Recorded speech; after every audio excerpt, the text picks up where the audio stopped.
Maithili express की शानदार प्रस्तुति।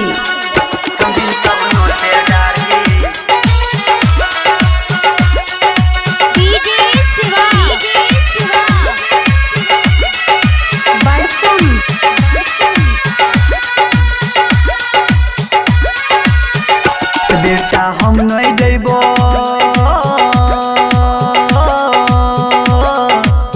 रे बेटा हम नहीं जइबो कहियो तोहर ससुरारी समझिन सब नोचे डारी। बेटा हम नहीं जइबो रे बेटा हम नहीं जइबो कहियो तोहर ससुरारी समझिन सब नोचे डारी। रे बेटा हम नहीं जइबो कहियो तोहर ससुरारी समझिन सब नोचे डारी।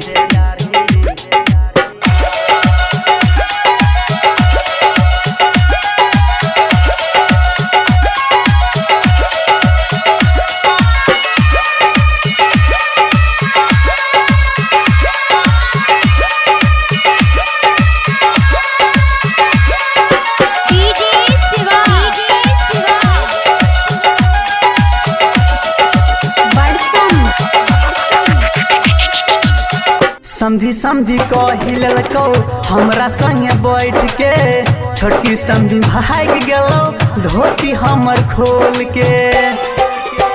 रे बेटा समझी समझी कहिलको हमरा संगे बैठ के छोटकी समझी भाग गेलो धोती हमर खोल के। घिचने घिचने हमरा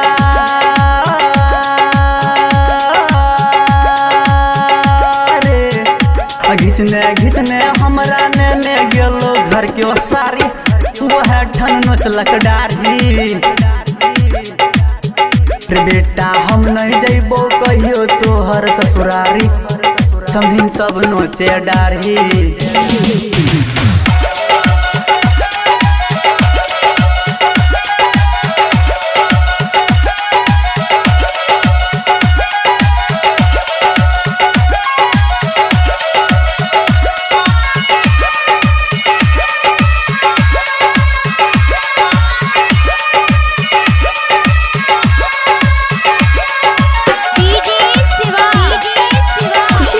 स्टूडियो बलुआहा।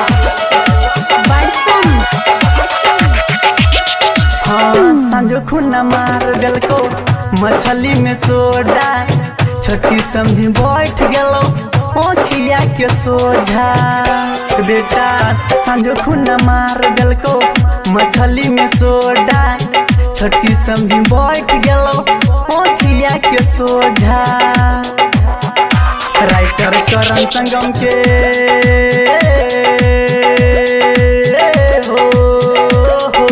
राइटर करण संगम के बनाई दिल के पुजारी कृष्णा के नोचे डारी। बेटा हम नहीं जइबो